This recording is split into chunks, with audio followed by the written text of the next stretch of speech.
Hi, I'm your host Vasco Duarte. Welcome to the Scrum Master Toolbox podcast, where we share tips and tricks from Scrum Masters around the world. Every day, we bring you inspiring answers to important questions that all Scrum Masters face day after day. Hello everybody, welcome to one more week of the Scrum Master Toolbox podcast. And this week joining us from South Africa is Chris Garvey. Hey Chris, welcome to the show. Hello Vasco, yeah, thanks for having me. It's great to be here. Absolutely. Chris is passionate about people and creating empowering spaces where people can thrive. He's a coach at heart, having been a life coach before becoming an agile coach. For close to 10 years, he's been working in the agile space as a Scrum Master, then agile coach, then trainer, and now as an enterprise agile coach. So Chris, that was a short intro. Tell us a little bit more about yourself, your experience as a life coach. I'm sure that will come up over and over in the episodes. And of course, how did you end up becoming a Scrum Master?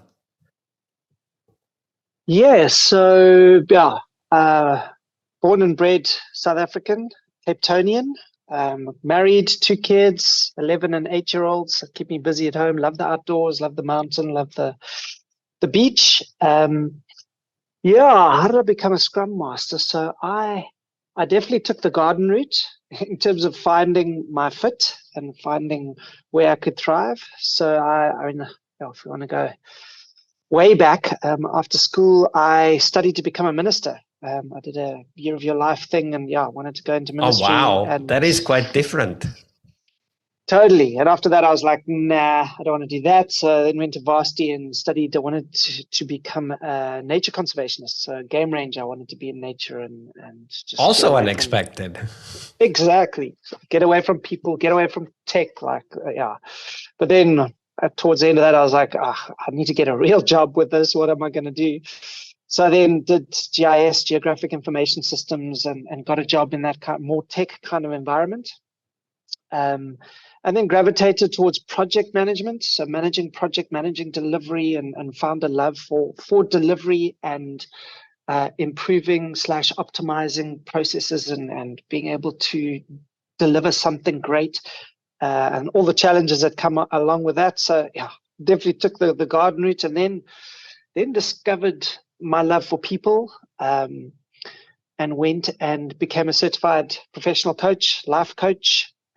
Did all the courses and trainings with that, and I loved that, just the transformation journey that took me on, and started my own life coach practice, and just fell in love with coaching as a discipline, and then fell into agile. An opportunity came up there, and kind of got to see that overlap between, yes, it's about delivery, but it's more so about the people and creating environments where people can thrive.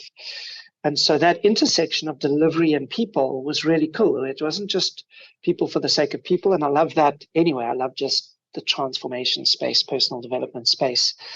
But for a purpose, to deliver something meaningful, and that's great. So kind of putting the two trends together, right? Like helping people and delivery, which are two passions that you've talked about, and it kind of brings those together. And when it comes to people, we're also publishing at Oikos a book about shifting from product to people. I'll put the link to the book in the show notes so that people can go and enjoy that story. It's a great story book as well. You can get already some of the first chapters if you sign up for the beta reader program.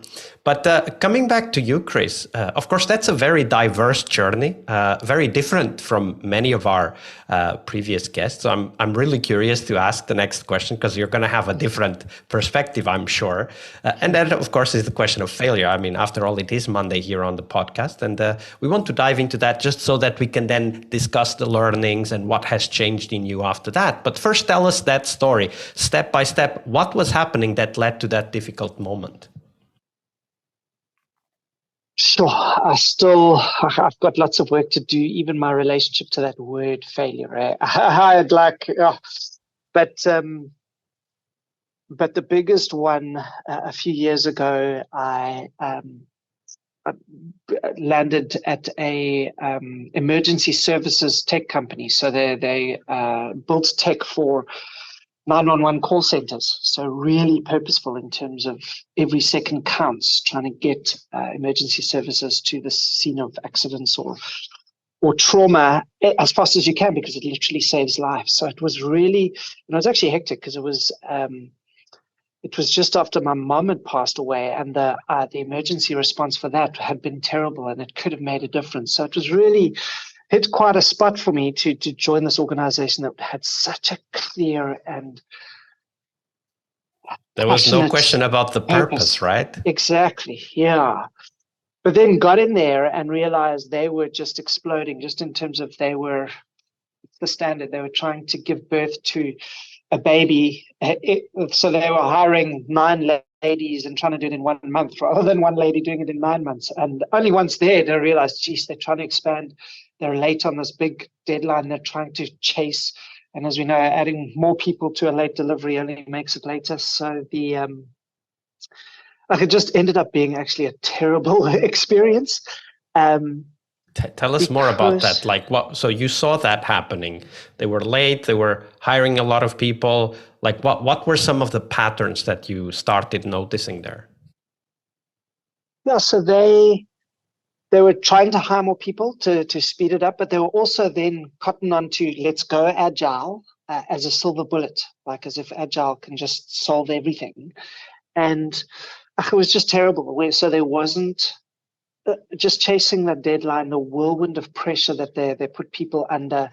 They were developing on separate branches that they weren't integrating, weren't doing that level of testing. So when they did integrate back, it was just all the standard problems that you hear of, all the anti-patterns. It was just rife.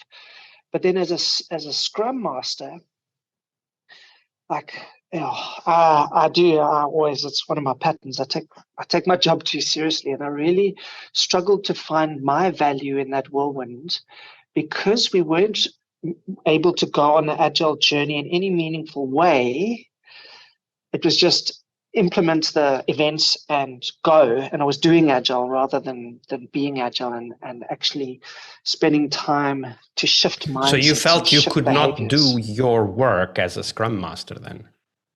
Absolutely. Yeah, it became, okay, let's just do these events.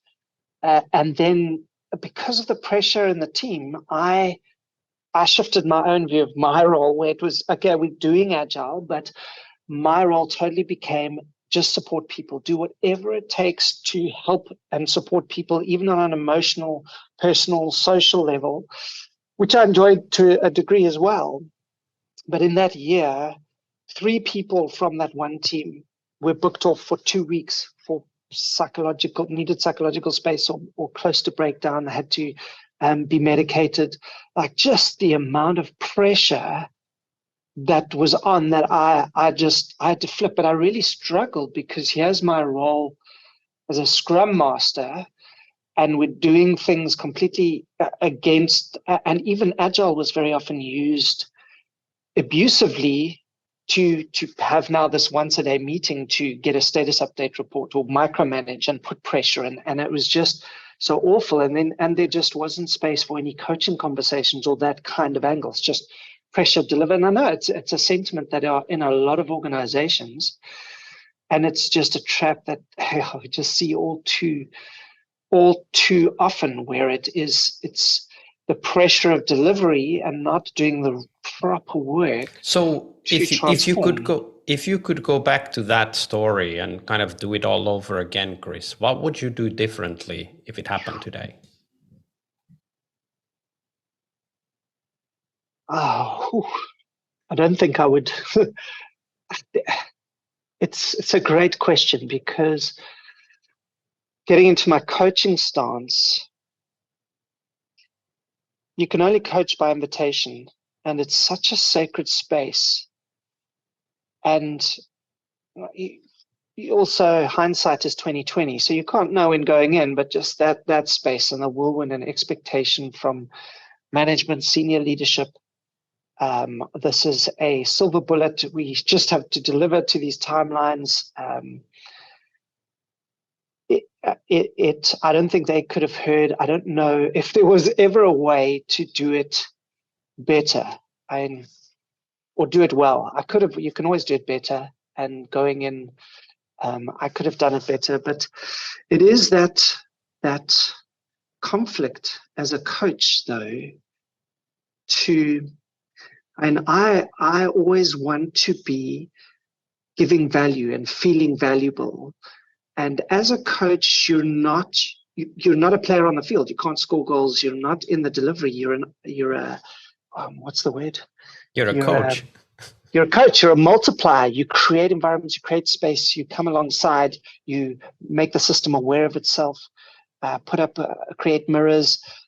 Those kinds of things. It's really empowering and such a sacred space. But if an environment, if people aren't there to hear it, how do we take the horse to water and make them drink? And sometimes you can make them drink. I'm talking very round about the place, but some places they can't hear it. So do I hear you say that the role of the Scrum Master is fundamentally mismatched to that kind of environment? Yes. Yeah.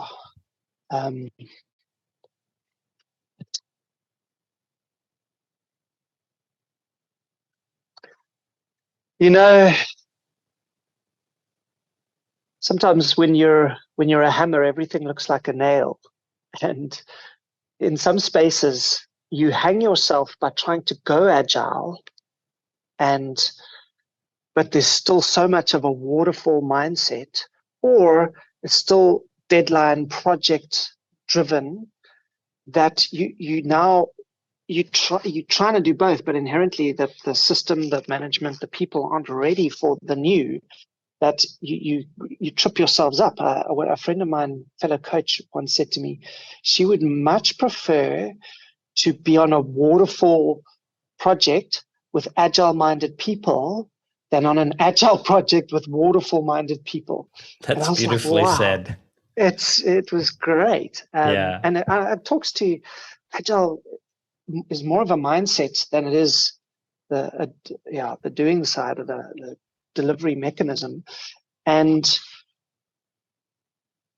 yet, especially in organizations, it becomes more about the doing and the silver bullet and just implement the practices. So I feel conflicted saying Scrum Masters can't be in that space. I mean, because everyone's transitioning at different rates, but it is a choice that we must make, right? Like, yes. Maybe if you would go through that again, you would choose to stay. But I think it's an important thought for all of us to have in our mind, which is, should I stay?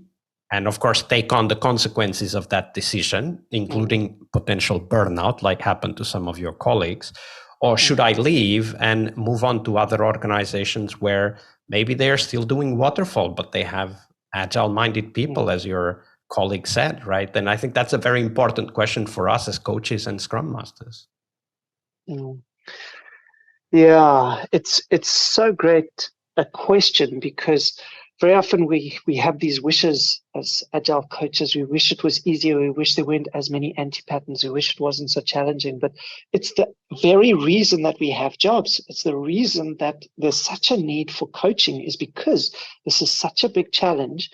And so exactly, it's a great question, because if you expect to go to a great agile organization, well, then your role's not as much needed as the really challenging ones. But there is a point at which the organization and where they're at may conflict with your inherent values. And I guess the key, what comes up for me is, what's really important for me is if the leadership is open to change, not just go do it over there, but they are willing to shift and grow with you.